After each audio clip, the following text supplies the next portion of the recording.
प्यारे दोस्तों, धार्मिक कथाएं चैनल में आपका हार्दिक स्वागत है। आज मैं अपनी वीडियो में बुद्ध प्रदोष के व्रत की कथा सुनाने जा रही हूँ। प्यारे दोस्तों, यदि आपने मेरा चैनल धार्मिक कथाएं लाइक और सब्सक्राइब नहीं किया तो ज़रूर करें। बेल आइकन दबाना ना भूलें ताकि आने वाली सभी वीडियोज की जानकारी आपको सबसे पहले हो सके। वीडियो को पूरी सुने।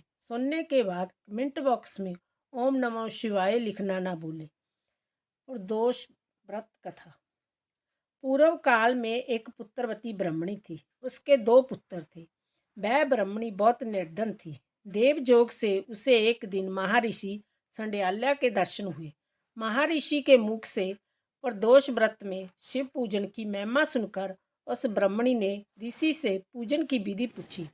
उसके श्रद्धा और आग्रह से ऋषि ने उस ब्राह्मणी को शिव पूजन का उपयुक्त विधान बतलाया और उस ब्राह्मणी से कहा, तुम अपने दोनों पुत्रों से शिव की पूजा कराओ। इस व्रत के प्रभाव से तुम्हें 1 वर्ष के पश्चात पूर्ण सिद्धि प्राप्त होगी। उस ब्राह्मणी ने महर्षि संड्याल्या के वचन सुनकर उन बालकों के साथ नतमस्तक होकर मुनि के चरणों में प्रणाम किया और बोली, हे ब्राह्मण, आज मैं आपके दर्शन से धन्य हो गई हूँ। मेरे जय दोनों कुमार आपकी शरण में है। जय सूचिव्रत मेरा पुत्र है और जय राजसूत मेरा धर्मपुत्र है। जय दोनों बालक आपके सेवक हैं। आप मेरा आधार कीजिए। उस ब्राह्मणी को शरणगत जानकर मुनि ने मधुर वचनों द्वारा दोनों कुमारों को शिवजी की आराधना विधि बताई। तदनंतर वह दोनों बालक और ब्राह्मणी मुनि को प्रणाम कर शिव मंदिर में चले गए। उस दिन से वह दोनों बालक मुनि के कथानुसार नियम पूर्वक प्रदोष काल में शिवजी की आराधना करने लगे। पूजा करते हुए उन दोनों को 4 महीने बीत गए। एक दिन राजसूत की अनुपस्थिति में सूचिव्रत स्नान करने नदी किनारे चला गया और जल क्रीड़ा करने लगा। संजोग से उसी समय उसे नदी की तलहटी में चमकता हुआ धन का बहुत बड़ा कलश दिखाई पड़ा। उस धन पूरित कलश को देखकर सूचिव्रत बहुत ही प्रसन्न हुआ। उस कलश को वह सिर पर रख कर ले आया। कलश को भूमि पर रखकर वह अपनी माता से बोला, हे माता, शिवजी की महिमा तो देखो।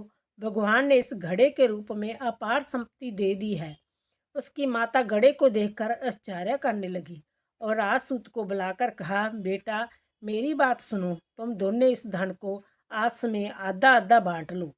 माता की बात सुनकर सूचिव्रत अत्यंत प्रसन्न हुआ, परंतु राजसूत ने अपनी असहमति प्रकट करते हुए कहा, हे माँ, जय धन तेरे पुत्र के पुण्य से उसे प्राप्त हुआ है।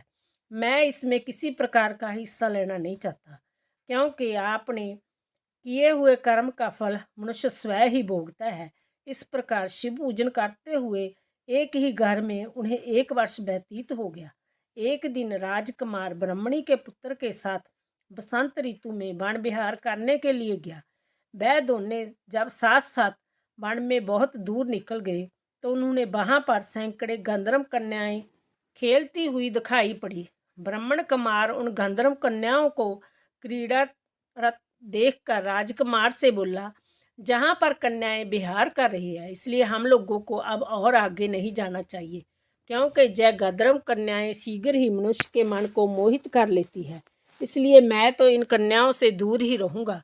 परंतु राजकुमार उसकी बात अनसुनी करके कन्या के विहार स्थल में निर्भीक भाव से अकेला ही चला गया। उन सभी गंधर्व कन्याओं में प्रधान सुंदरी उस आए हुए राजकुमार को देखकर मन में विचार करने लगी कि कामदेव के समान सुंदर रूप वाला जय राजकुमार कौन है। उस राजकुमार के साथ बातचीत करने के उद्देश्य से उस सुंदरी ने अपनी सखियों से कहा, सखियों, तुम लोग निकट के वन में जाकर उस वन में अशोक, चंपक, मोलश्री आदि के ताजे फूल तोड़ लाओ। तब तक मैं तुम्हारी प्रतीक्षा में यही रुकी रहूंगी। उस गंधर्व कुमारी की बात सुनते ही सब सखियां वहां से चली गई। सखियों के जाने के बाद वह गंधर्व कन्या उस राजकुमार को स्थिर दृष्टि से देखने लगी। उन दोनों में परस्पर प्रेम का संचार होने लगा। गंधर्व कन्या ने राजकुमार को बैठने के लिए आसन दिया। प्रेम लाभ के कारण राजकुमार के सहवास के लिए वह सुंदरी व्याकुल हो उठी और राजकुमार से प्रश्न करने लगी, हे कमल के समान नेत्रों वाले, आप किस देश के रहने वाले हो? आपका जहाँ आना क्यों कर हुआ? गंधर्व कन्या की बात सुनकर राजकुमार ने उत्तर दिया, मैं विदर्भ राज का पुत्र हूँ। मेरे माता पिता स्वर्गवासी हो चुके हैं। शत्रुओं ने मुझसे मेरा राज्य हड़प लिया है।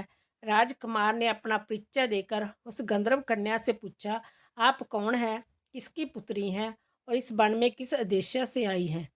आप मुझसे क्या कहना चाहती हैं? राजकुमार की बात सुनकर गंधर्व कन्या ने कहा, मैं विद्विक नामक गंधर्व की पुत्री सुमति हूँ। मैं आपको देखकर आपसे बातचीत करने के लिए ही जहाँ पर सखियों का साथ छोड़कर रह गई हूँ। मैं गान विद्या में निपुण हूँ। मेरे गाने पर सभी देवगनाएं रीझ जाती है। मैं चाहती हूँ कि आपका और मेरा प्रेम सर्वदा बना रहे। इतनी बात कहकर उस गंधर्व कन्या ने अपने गले का बहुमूल्य मुक्ताहार राजकुमार के गले में डाल दिया।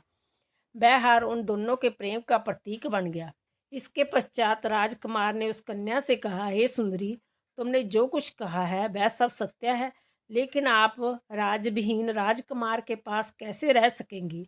आप अपने पिता की अनुमति लिए बिना मेरे साथ कैसे चल सकेंगी? राजकुमार की बात पर वह कन्या मुस्कुराकर कहने लगी, जो कुछ भी हो, मैं अपनी इच्छा से आपका वरण करूंगी। अब आप परसों प्रातःकाल जहाँ पर आई, मेरी बात कभी झूठी नहीं हो सकती। गंधर्व कन्या ऐसा कहकर पुनः अपनी सखियों के पास चली गई।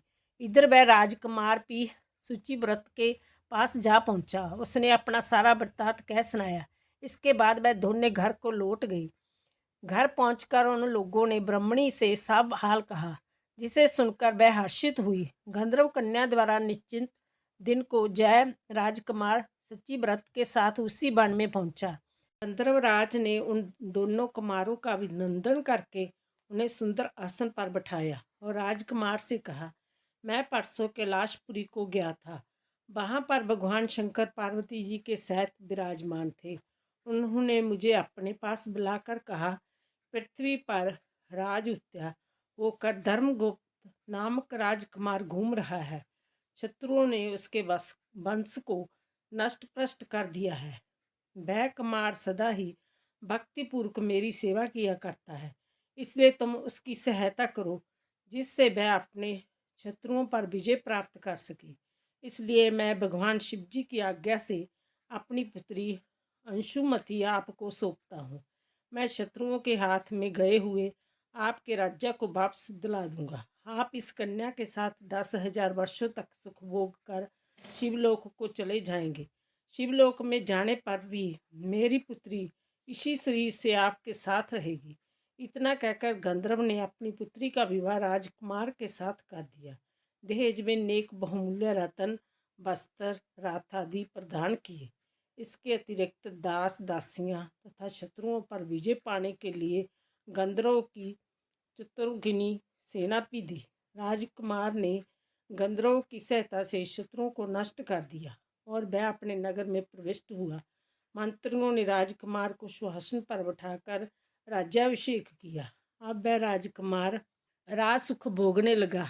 जिस दरिद्र ब्राह्मणी ने इसका पालन पोषण किया था, उसे ही राजमाता के पद पर आसीन किया गया। वह शुचिव्रत ही उसका छोटा भाई बना। इस प्रकार प्रदोष व्रत में शिव पूजन के प्रभाव से वह राजकुमार दुर्लभ पद को प्राप्त हुआ। जो मनुष्य प्रदोष काल में अथवा नित्य ही इस कथा का श्रवण करता है, वह निश्चय ही सभी कष्टों से मुक्त हो जाता है और अंत में परम पद का अधिकारी बनता है। बोलो शंकर भगवान की जय।